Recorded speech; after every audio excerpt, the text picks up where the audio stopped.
Everybody smiles in the same language. A smile, let your light come shining through. Welcome to the Celebrate Happiness Roadshow podcast. I'm Sandra M., coming to you from Santa Fe, New Mexico, the land of enchantment. I interview people from all parts of the world about what happiness means to them. What are they in love with? In each episode, we'll give you a key to happiness to include in your life. And of course, we'll play a happy tune from my live Celebrate Happiness Roadshow. A smile doesn't cost you anything. But there's so much good. Welcome to the second season of the Celebrate Happiness Roadshow podcast. And don't forget to catch up on any episodes from season 1 you might have missed. Today we're talking with Nicholas Stinson, who relocated to Santa Fe, New Mexico from Atlanta, Georgia in 2022. Nicholas served as the chef and owner of the renowned Atlanta restaurant Gato for close to 15 years. And currently, he is embracing his role as market manager at the Santa Fe Farmers Market and finding joy in championing sustainable agriculture amidst our high desert microclimates. In addition, Nicholas also sits on the board of the soon-to-open Sun Mountain Community Charter School in Santa Fe, New Mexico. Outside of work, he says that he revels in traversing the expansive beauty of the land on foot or mountain bike, all the while cherishing the responsibilities of fatherhood. And he feels deep gratitude for the New Mexico land of enchantment. Well, welcome, Nicholas, to the Celebrate Happiness Roadshow podcast. I'm really excited to talk to you about happiness and how does it really manifest in your life? Sure. Yeah, it's interesting because I guess I should start with, happiness to me is a little bit of a confusing word because it's associated, like in our modern world, with sort of surface distraction, right? Like, somehow it's happiness is, to me, is the word can be associated with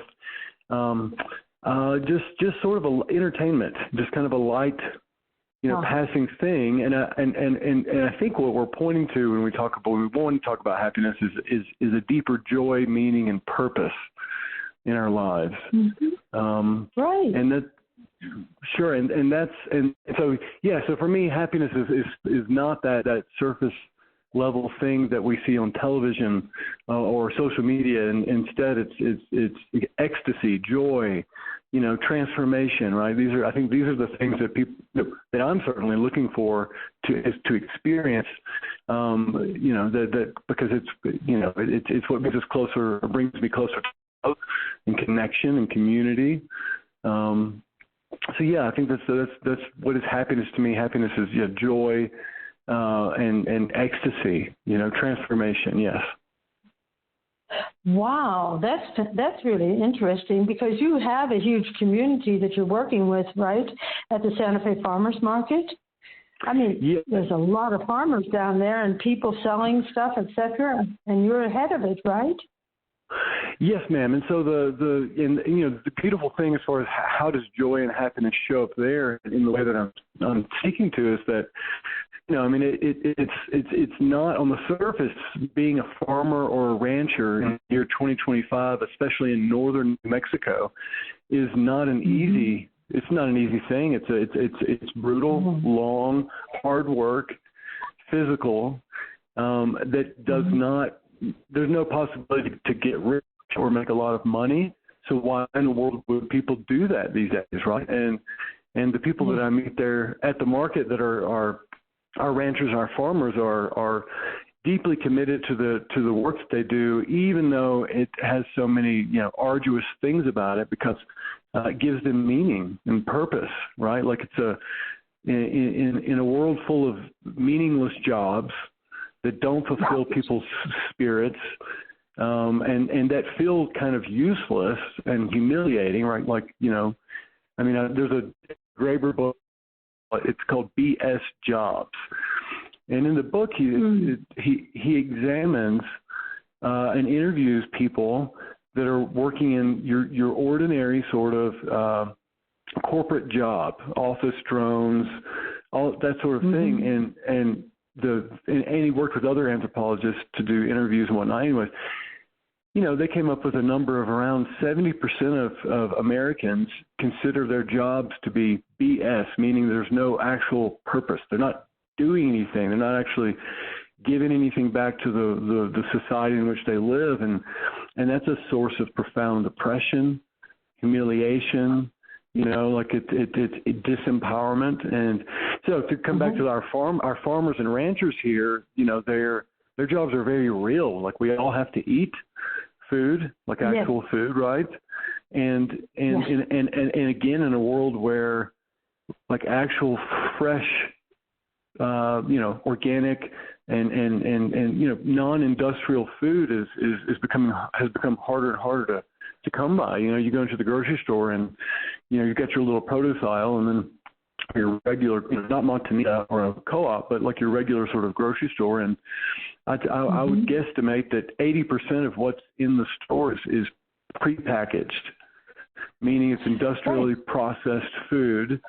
And this, then this is not the best for anyone. I think it's kind of it's an open secret. But so anyway, so them being able to put in all this hard work in order to feed people fresh local food directly from human to human is a source of deep satisfaction and joy for our farmers and ranchers here in New Mexico. And New Mexico is northern New Mexico in particular is unique because so in most of America in the 1950s after World War II, industrial farming kind of wiped out small-scale agriculture, like the historical traditions.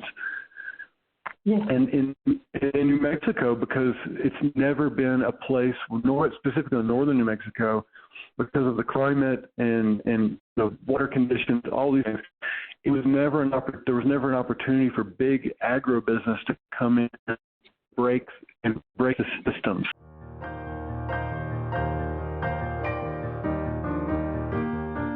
Join Sandra M. for her live performance of the Celebrate Happiness Roadshow, a toast to love and happiness in life, an uninhibited musical adventure guaranteed to awaken your happiness vibe. Celebrate with upbeat rhythms, love songs, and fun stories, some told by you in the audience. Sandra's musical guest and accompanist, Todd Lowry, sings his hopeful and happy originals. To book Sandra M. and the Celebrate Happiness Roadshow, email sandra@sandramcknight.com. Celebrate happiness with Sandra M.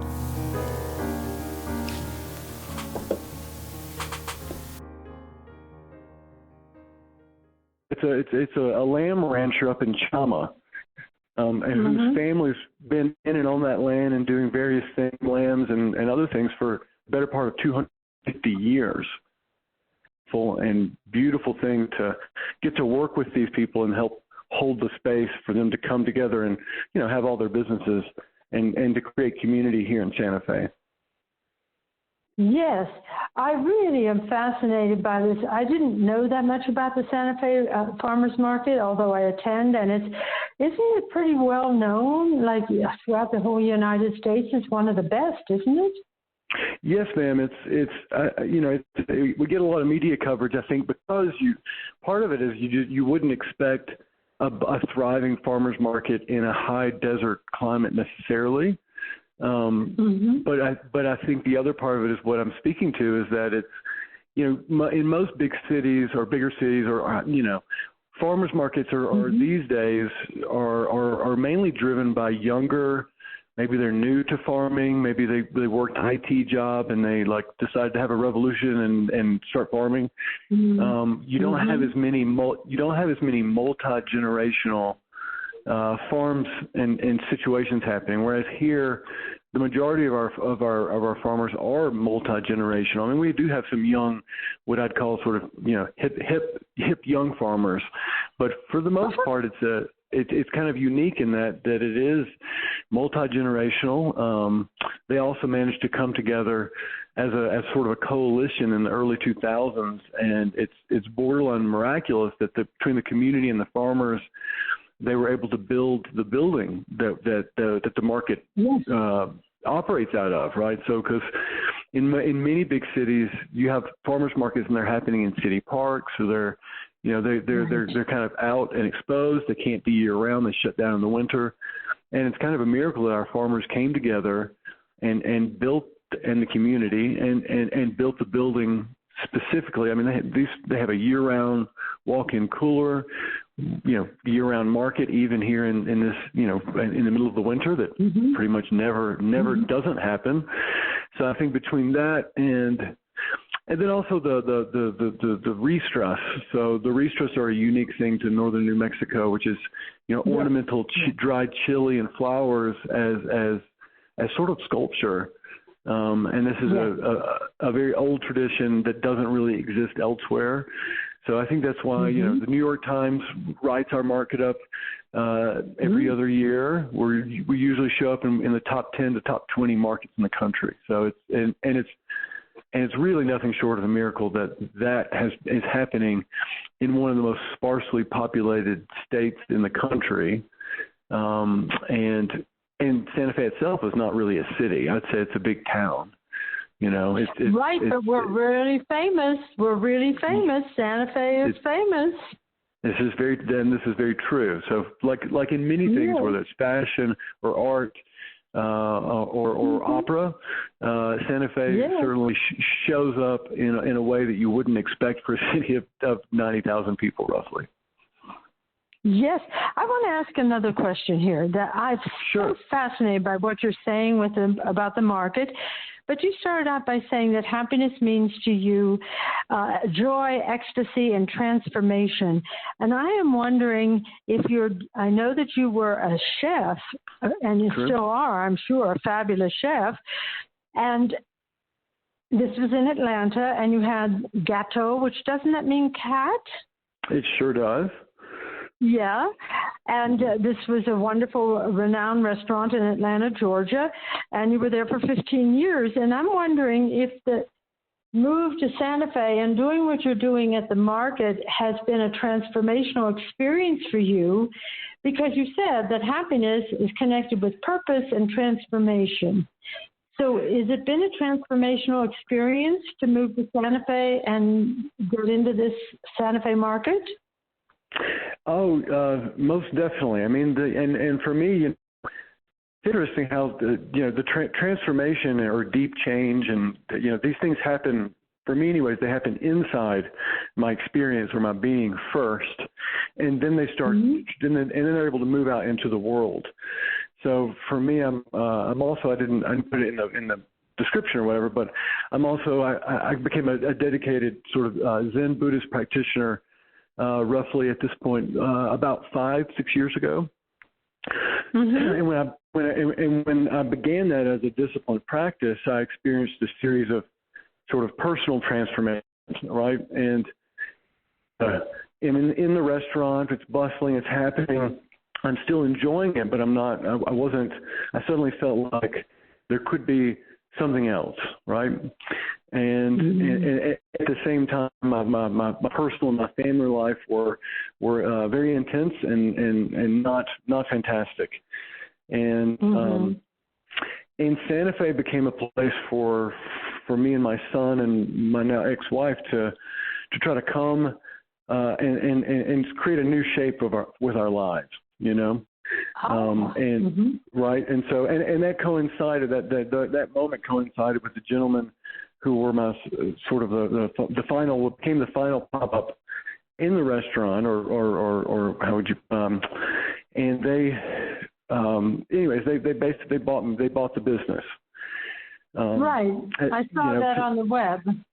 Right, they bought, and so it's now Gato has transformed into Gigi's Italian Kitchen. They're doing fantastic, And, you know, part of it was I had felt like I had done what I could do creatively in that situation, right? Like, you know, and there's that point where, you know, like if there's not something, if it's not creative and playful and growing, then it starts to become, it can start to become stultifying and kind of dead. And sure, you can make money, but where's the joy?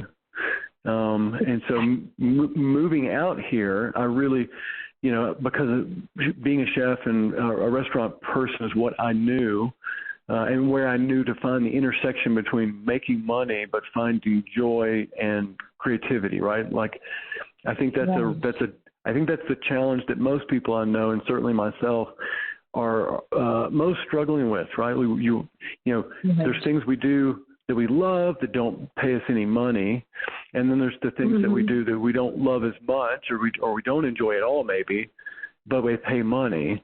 And I think the magic, the middle ground or middle path that people are looking for in this way, and I would definitely include myself, is to find a balance between, okay, I'm doing this thing that makes money and supports material life, and at the same time, it also there's joy and creativity and real challenge and meaning.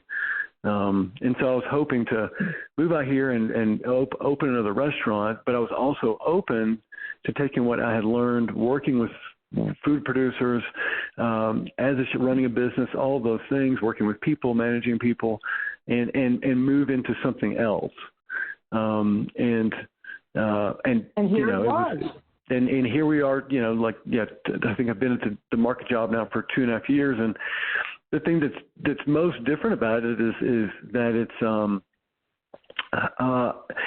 rather than running something, you know, or being the boss, so to speak, in this role, I feel much more like I'm a placeholder. I'm there to create the space and hold the space for all these people to come together, whether it's the community or the farmers, and have a great time, right? Like I feel less of a pressure to just drive and run and do the thing, and instead it's more like a nurturing, cradling thing, and that's been incredibly beautiful to move into, and How fabulous. I love the way you articulate yourself. It's so marvelous. I mean, number one, money, creativity, and joy. If you can get those three things to work together, you have made it, in my opinion, just like you said. And then I just know that you also have a 9-year-old child, and you love being a father, and you were talking about, and I was looking this up on the web, the San Montanito, what is it, the charter school?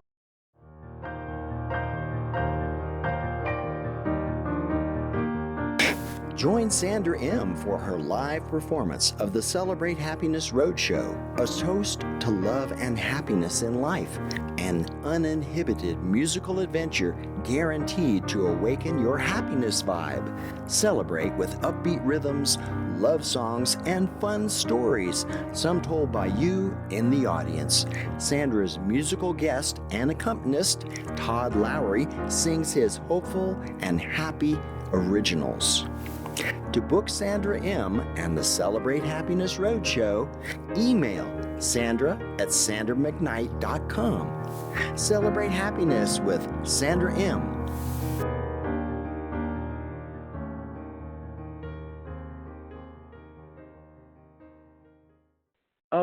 Very, very, very close, but almost. So Sun Mountain Community School is the name of the school, and it's opening literally in about a month for its first school year, and first of all, it's the first Waldorf-inspired charter school in New Mexico. That, as far as that was approved by the state and the city, there are Waldorf charter schools in Colorado, California, and I think roughly 25 other states. But this will be the first one in New Mexico, and it's rising like a phoenix out of the ashes from the old private Waldorf that was alive for 40 years and then died suddenly roughly 2 years ago. And for us, that's where when we first moved here, that was part of the pull of Santa Fe, is that it was one of the few smaller, small cities, big towns that had a Waldorf school, because he had gone to Waldorf for 2 years prior to coming to Santa Fe, and we looked at that as a good bridge. Yes, ma'am. Mm-hmm. And what's his name? His name is Cy, C-Y, like Cy Twombly or Cy Young. Uh-huh. Mm-hmm. And yes. So, anyways, I was asked, because we've been a part of that Waldorf community the first year I was here, and then it closed. But I was asked to join the board and help open this new school, and so that's been that doesn't pay money, right? But it certainly provides deep.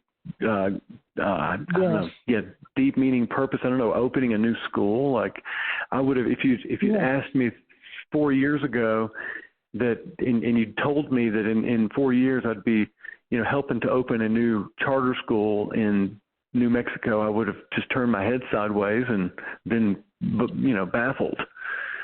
So it's been a wonderful thing to get to know, the in a different way from the market or from restaurants, how community and government come together to create schools and school systems, because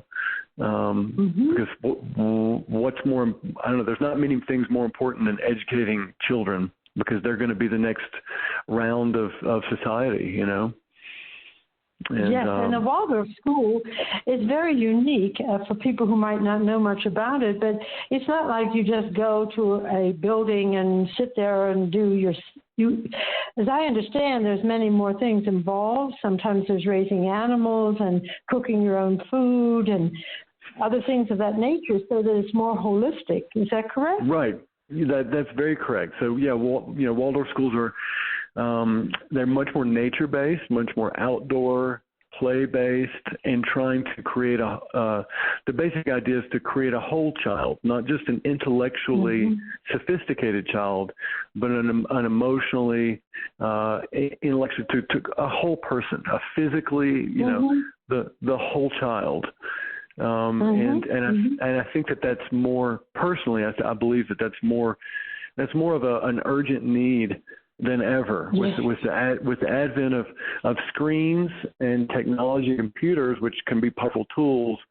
They're also, every study I've ever looked at or read about, and actually you can forget about the studies. All you have to do is look at children today. The average child, when you're in the grocery store, you're out and about, and you see unfortunately, the majority of children, you look around and their parent has given them they're just staring at a smartphone, sitting in the grocery store buggy, or you're at a restaurant and the kids, the parent is pacifying the child or giving their attention away by just putting them on YouTube or TikTok or something. And this is it's disastrous for the child's ability to be focused and to be present in the actual world, Right. So again, I'm really, really grateful to be able to help bring it's a public school, so it's free. It doesn't cost, $10,000-$15,000 a year.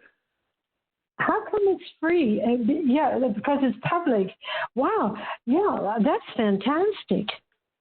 No, I was just saying I saw that on the web, and I went, whoa, it's also free, and it has this whole Waldorf orientation. So I think that's a wonderful project. It's going to be fantastic for Santa Fe.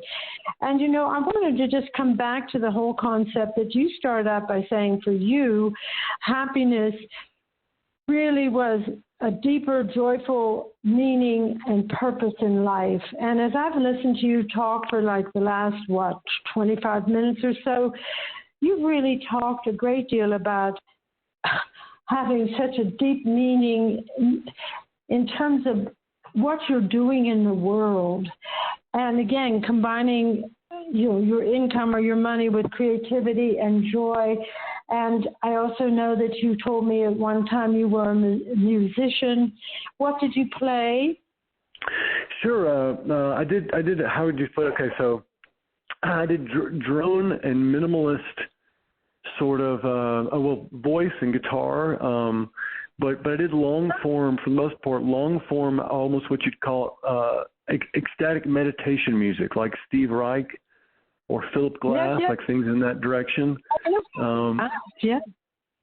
So that was the kind of aesthetic of when I was out in my 20s and early 30s playing music. That's kind of what I did, right? So music that is almost more sculptural than melodies and whatnot. Like and in the same kind of thing, like with whether it's a long hike or mountain biking or a runner or any sort of intense physical activity that's a longer form meditational thing. It can stretch out time and expand one's sense of joy and deep happiness. You know, we're coming to the end of our conversation, and I'm just so sad about that because I'd love to ask you so many more questions. Maybe we'll have to have another round together, another interview. Sure. But for now, I'm just wondering if you have any last thoughts that you'd like to leave our audiences or our listeners with? Sure. I mean, I guess the most important thing to me is that underneath all this talk of happiness and joy and transformation, it really comes down to one word that is the most important thing that we could come back to, which is just simply love. Yes. Mm-hmm.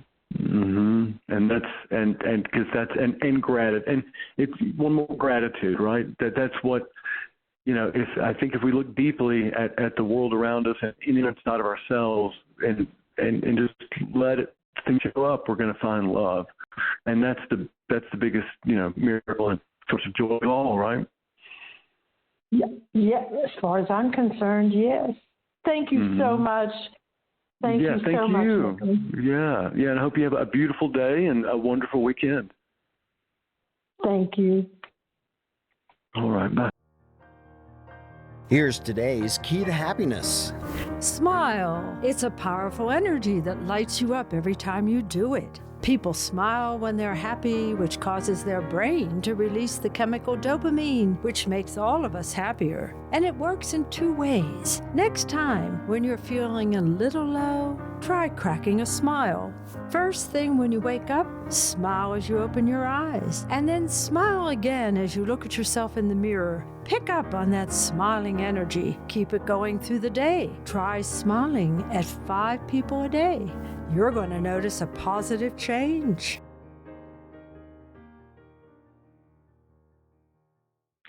Newsflash.